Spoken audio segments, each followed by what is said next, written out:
I'm Douglas Neat. Thanks for joining me for this $1 Million Minute. Today's topic is 9 rules to live by to stay financially healthy. Number 1, live below your means. This is the most important one. Keep track of how much money you earn. Do not spend more than that. It's pretty simple. If you want to spend more, you will have to earn more. If you can't earn more, cut your expenses. If you aren't keeping up with your expenses, cut every expense possible. Get a cheaper place to live. Move in with a friend. Move back into your parents' place. Shop more carefully to save on groceries. Stop eating out. Cut your utility bills. You know these things. They're very basic. Now, in your early career, the amount of extra money you have at the end of the week is determined more by how many expenses you can cut rather than how much you earn. And whatever you do, do not spend in anticipation of increased earnings. If you're expecting an increase in earnings, wait until the money is in the bank before you start buying stuff. Number 2, begin investing and saving early in your life. Now, you've heard this 100 times.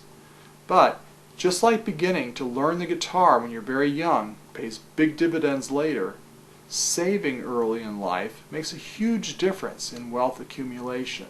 It's a good analogy. Number 3, live below your means.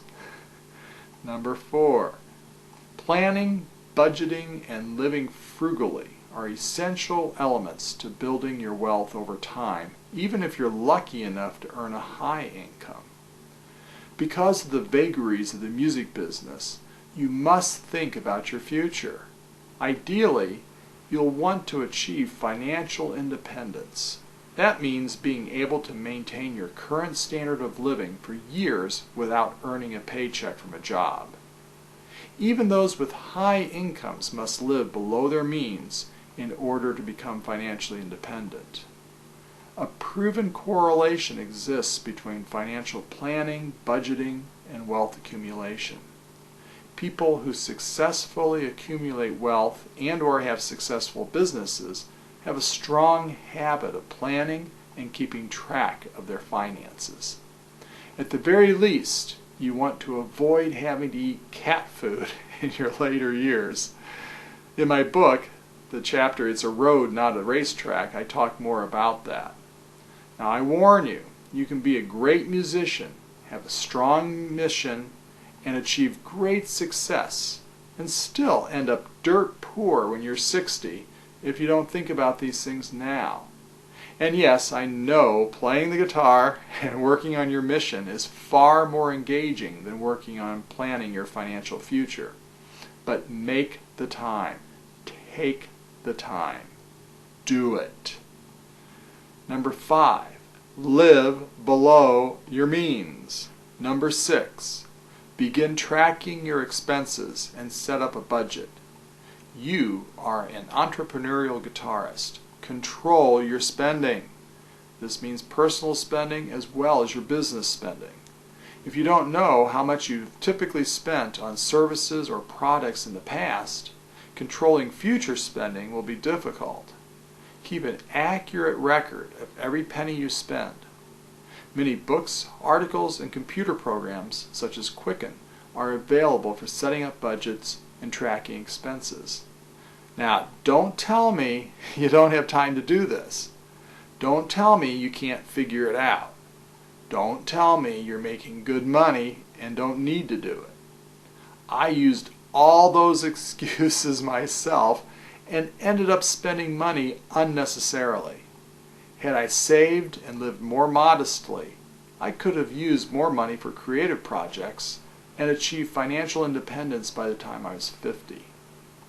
Number 7, live below your means. Number 8, choose your mate very carefully.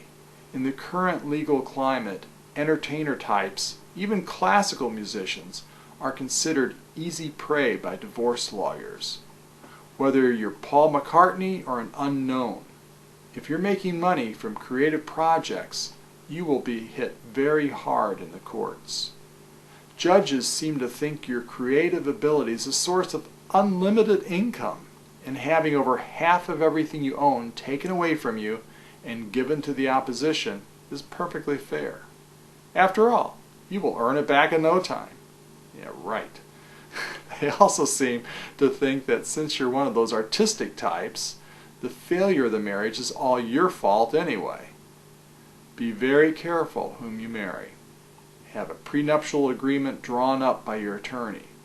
I don't care if you're in love and you're positive it will last forever. I don't care that you're too busy practicing the guitar or in the middle of writing a song. Call your attorney well before the wedding date. And finally, number 9 of our 9 rules to live by to stay financially healthy.